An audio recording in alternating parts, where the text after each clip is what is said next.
안녕하세요. 두뇌를 키우는 수학 두키수학 김쌤입니다. 이번 시간에는 닮음을 이용해서 문제를 한번 풀어보려고 합니다. 도형에 닮음이 들어가 있는 문제들인데요. 이 문제에서 닮음을 발견하고 닮음의 성질, 닮음비, 대응변의 길이의 비가 같다라든지 아니면 각의 크게 같다 이런 거를 이용하는 거고요. 물론 이제 닮음이지만 닮음만 나오는 게 아니라 그동안에 배웠던 수학적인 개념들이 같이 어우러질 수 있습니다. 자, 먼저 5번 문제 보도록 할게요. 오른쪽 그림에서 x, y의 값을 각각 구해라 라고 했는데요. 오른쪽 그림을 이제 확대해서 한번 보겠습니다. 오른쪽 그림을 보니까 직각삼각형이 있고요. 직각삼각형 안에 또 이제 수선의 발을 내려서 직각삼각형이 총 3개가 생겼어요. 그래서 여기 직각삼각형은 모두 ABC, 그 다음에 ABD, 네, 그 다음에 ACD 이렇게 3개의 직각삼각형이 생겼는데 이 직각삼각형들은 모두 직각을 가지고 있고요. 그 다음에 ABC와 ABD는 이 B라는 각이 공통각이에요. 그러니까 얘네 둘은 AA 닮음이 될 수 있겠죠? 두 각이 같으니까요.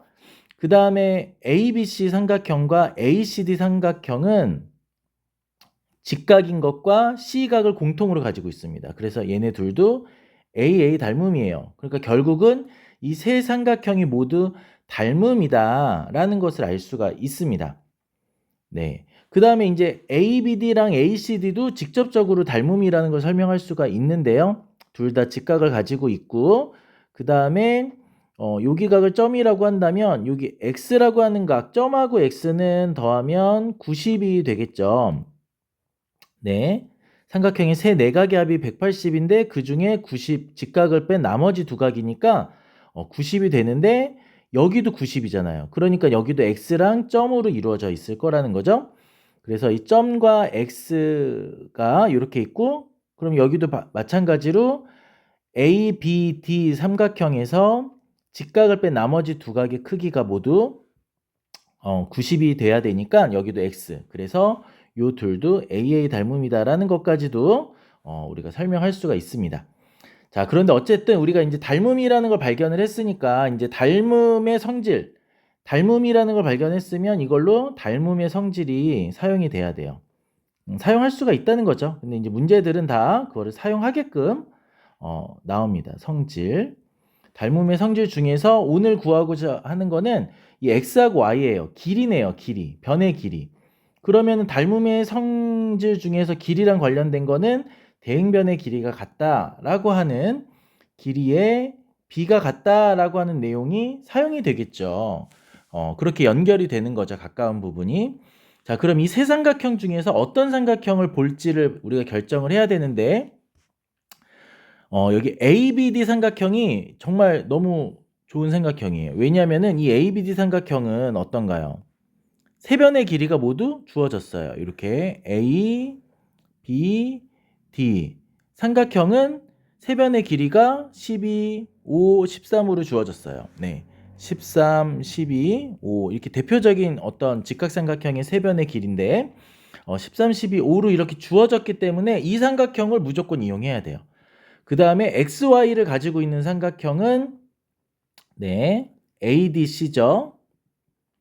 그렇기 때문에 ADC도 반드시 우리가 사용을 해야 돼요. 왜냐하면 우리가 구하고 싶은 X랑 Y가 있으니까요. 그래서 이 두 삼각형, 다른 삼각형이 아니라 이 두 삼각형의 닮음비를 보면 XY를 알 수 있겠다라는 생각을 우리가 할 수 있는 거죠. 자, 문제를 풀 때는 그 문제를 어떻게 푸는지도 중요하지만 왜 그렇게 푸는지가 더 중요합니다. 그래서 여러분이 여기서 닮음을 발견했을 때 왜 닮음에서 길이의 비를 쓰고 여기서 왜 이 삼각형들을 선택이 됐는지를 잘 아시는 게 매우 중요해요. 그래서 우리는 이 두 삼각형을 볼 건데 먼저 이제 x를 구해볼까요? 그럼 당연히 x가 이렇게 등장을 해야 되겠고요. 그럼 x의 대응변이 와야겠죠. 요 각과 요 각이 이제 대응각이니까 대응변은 각을 기준으로 보면 좋아요. 그럼 직각과 요 점을 갖고 있는 변이 x였으니까 ABD에서도 직각과 점을 갖고 있는 변이면은 AD네요. 5에 해당되는 길이네요.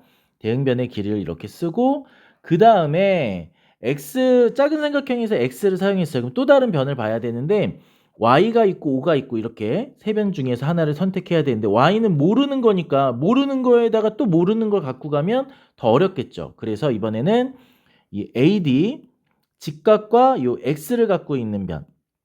자, AD는 두 삼각형이 모두 갖고 있는 변이에요. 그 두 번 다 사용이 되는 거죠. 네, 그래서 O라고 하는 직각과 X를 갖고 있는 변, 직각과 X를 갖고 있는 변, BD죠. 대응변 12. 요렇게 대응변의 길이의 비를 써낼 수가 있고요.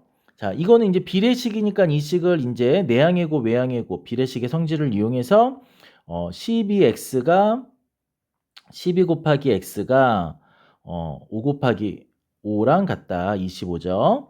내항의 곱, 외항의 곱이 같다. 그리고 우리는 x를 구하고 싶은 거니까 이렇게 양변의 12를 나눠서 등식의 성질을 이용해서 x가 12분의 25다라는 사실을 알 수가 있겠고요.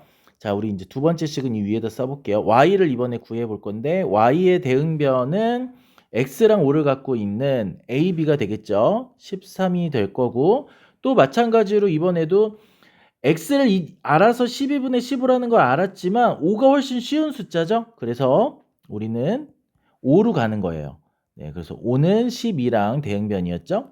이렇게 비례식을 세웠으면 또 마찬가지로 내항의 곱, 외항의 곱 해서 이 식은 12y는 13 곱하기 5 이제 뭐 계산하면 되겠죠. 그리고 우리 y를 구하고 싶은 거니까 양변에 12를 나눠서 이렇게 12분의 몇인가요? 85. 네, 이렇게 되겠네요. 65 이렇게 되겠네요. 네, 12분의 13 곱하기 5에서 65 이렇게 해서 x, y 값을 구해낼 수 있겠습니다.